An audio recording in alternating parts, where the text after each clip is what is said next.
അതിനൂതന hi tech സാങ്കേതിക വിദ്യകളോടെ വൻ നഗരങ്ങളെ പോലും വെല്ലുന്ന സൗകര്യങ്ങളുമായി നമ്മുടെ ചേലക്കരയിൽ Naturals men's and kids beauty parlour, doctors tower, near bus stand, Chelakkara. Ottapalam നഗരസഭ ബസ് സ്റ്റാൻഡ് കെട്ടിടം പൊളിച്ചു നീക്കുന്നു.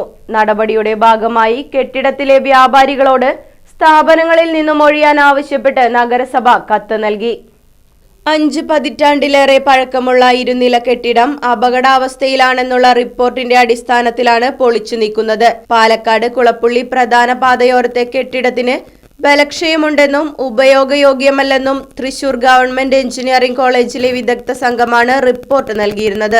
20ഓളം സ്ഥാപനങ്ങളാണ് നിലവിൽ കെട്ടിടത്തിൽ പ്രവർത്തിക്കുന്നത്. 15 ദിവസത്തിനകം ഒഴിയണമെന്നാവശ്യപ്പെട്ടാണ് നോട്ടീസ് നൽകിയിട്ടുള്ളതെന്ന് നഗരസഭാ അധികൃതർ അറിയിച്ചു. നേരത്തെയും നഗരസഭ നോട്ടീസ് നൽകിയിരുന്നു എന്നും ഇത് 2ാം തവണയാണ് നൽകുന്നതെന്നും അധികൃതർ പറഞ്ഞു. ഇതിനുശേഷം പൊളിക്കൽ നടപടികളിലേക്ക് കടക്കാനാണ് നഗരസഭയുടെ തീരുമാനം.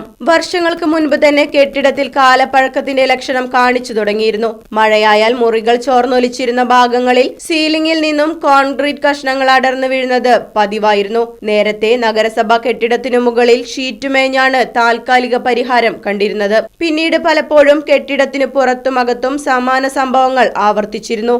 കെട്ടിടത്തിൽ കോൺക്രീറ്റിന് ഉപയോഗിച്ചിരുന്ന ഇരുമ്പ് കമ്പികൾ പോലും തുരുമ്പെടുത്ത് ദുർബലപ്പെട്ട നിലയിലാണെന്നുൾപ്പെടെ റിപ്പോർട്ടിൽ പരാമർശിച്ചിരുന്നു. ഇതൊക്കെ കണക്കിലെടുത്താണ് ഇനിയൊരു അപകടം ഉണ്ടാകാതിരിക്കാൻ നഗരസഭ പൊളിക്കൽ നടപടികളിലേക്ക് കടക്കുന്നത്.